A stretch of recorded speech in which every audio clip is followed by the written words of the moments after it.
பேர் ரதி சுரேஷ். நான் திருவள்ளூர் குப்பத்தில் மீனவர் கூட்டுறவு சங்கத்தில் உமன் செக்ரட்டரியாக இருக்கேன். நான் 20 வருஷமாக இருக்கேன். இங்கே லேடிஸ்ங்களுக்கு ஏதாவது ஒரு பிரச்சனைனா நான் தான் போய் எல்லாத்தையும் பண்ணுவேன். இங்கே ரேகா சரவணன்றவங்க பக்கத்து வீட்டில், எங்கள் வீட்டுக்கு பக்கத்து வீடு, சாமி போகிற வழியை தடங்கல் செய்கிற மாதிரி எக்ஸ்ட்ரா வச்சு கட்டுறதுனால நான் ராகுல்ன்ற ஒரு விஜய் கட்சியில் இருக்கார். அந்த தம்பி நல்லா ஹெல்ப் பண்ணுவார் எல்லாருக்கும். அதனால் நான் தான் கூட்டின்னு போய் அவரை போய் இங்கே வந்து கேளுங்கப்பா, சாமி போகிற வழி தடையாக இருக்குது, இதை வந்து நீங்கள் சொல்லி நிறுத்துங்க, அவங்க இருக்கிற இடத்துல வீடு கட்டினா போதும், அதை சொல்லி நான் கூட்டின்னு போனோடனே அவங்க என்ன பண்ணுறாங்க, ராகுல் மேலே கேஸ் கொடுத்து 50,000 காசு கேட்டு மிரட்டுறாங்கன்னு சொல்லிட்டு பொய்யான நியூஸ் கொடுத்து அவர் அசிங்கப்படுத்துகிறாங்க. விஜய் கட்சியில் இருக்கிறவங்க ஏதாவது ஒன்று பண்ணால் இந்த மாதிரி தான் பண்ணுறாங்க. அப்போ நாங்கள் ஊரில் பொது ஜனங்க, எங்களுக்கு ஏதாவது ஒன்றுனா யார் புதுசாக வராங்களோ அவங்கள தான் போய் நாங்கள் கேட்க முடியும். கேட்டால் ஏதாவது ஒரு கதை கட்டி பொய்யான நியூஸ் சொல்லி இது பண்ணிடுறாங்க. எங்களுக்கு சரியான தகவல் சொல்லுங்கள், எங்களுக்கு கரெக்டான நியாயம் வேணும். அந்த இடம் கட்டக்கூடாது, அது பொது இடம். ராகுல் தம்பி வந்து எங்களுக்கு எல்லாருக்குமே ரொம்ப உதவி பண்ணுவார். எது ஒன்றாலும் மகளிருக்கு வந்து இப்போ சமுதாயத்தில் திருவொற்றியூர் குப்பத்தில் எந்த சமுதாயத்தில் எது ஒன்று நடந்தாலும் நாங்கள் ராகுலை தான் முன்னே வச்சு பேசுவோம். நாங்கள் வந்து பொதுமக்கள்னு சொல்லிட்டு கூப்பிட்டு பேசுகிறப்போ வந்து ராகுல் வந்து 50,000 கேட்டதுனால சொல்லிட்டு தப்பான நடவடிக்கை எடுத்து அவர் மேலே கம்ப்ளைண்ட் கொடுத்துருக்குறாங்க. ஐயா தான் இதுக்கு ஒரு நடவடிக்கை எடுக்கணும். எங்களுக்கு வந்து அந்த வீடு வந்து அங்கே கட்டக்கூடாது.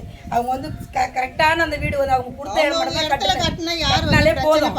ஏன்னா கோவில் வர வழி, அந்த வழி கோபுரம் வந்து அந்த தேர் தூக்கிட்டு வரப்ப இடிச்சதுன்னா அந்த வீடு தான் பாதிக்கப்படும், மக்கள் பாதிக்கப்படுவாங்க, தேர் பாதிக்கப்படும்.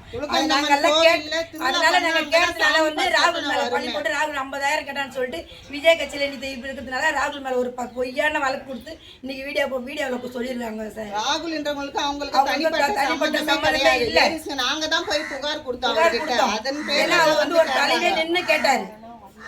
ஒரு ஆள் வந்து ஒரு நிர்வாகிகள் வந்திருக்காரு, புதுசா ஒரு நிர்வாகி வந்திருக்காரு ராகுல்னு சொல்லிட்டு தான் நாங்க கூட்டு வச்சு கேட்க சொன்னோம்.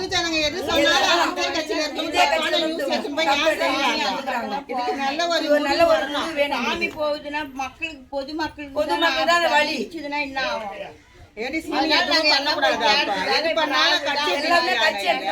பொதுமக்கள் படுறது இது வந்து கட்சியில கொண்டு வராங்க.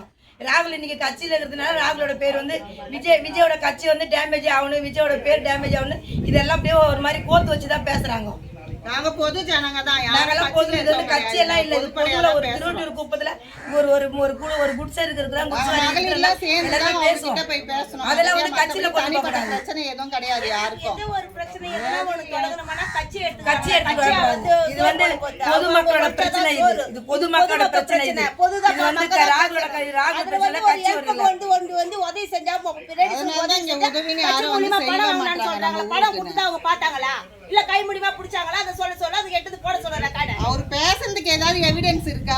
அதை கொடுக்க சொல்லுங்க, நடவடிக்கை எடுக்க சொல்லுங்க. பொய்யான தகவல் கொடுத்துக்கிட்டு எப்ப பாரு ஊர்ல எதுவுமே ஒரு நல்லது நடக்கிறதுக்கே விடவே மாட்டுறாங்க. இங்க என் மகளிருக்கு தான் நாங்க கஷ்டப்படுறோம் எல்லாத்துக்குமே.